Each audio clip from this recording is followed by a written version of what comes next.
James Allen, 30. siječnja.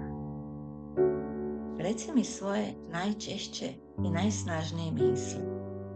One kojima ti se duša prirodno okreće u trenucima tišine i reći ću ti putuješ li prema boli ili miru, razvijaš li se u biće nalik na božansko ili nalik na zvijer.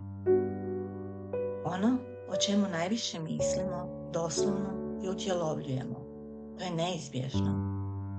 I zato neka predmet tvoje meditacije bude ono gore, a ne ono dolje.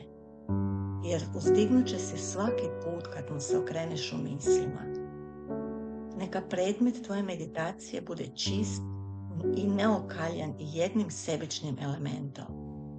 Time će se tvoje srce pročistiti i približiti istini, umjesto uprljati još beznadnije utonuti u zabludu. Meditacija je ključ sveg razvoja u duhovnom životu i spoznaji.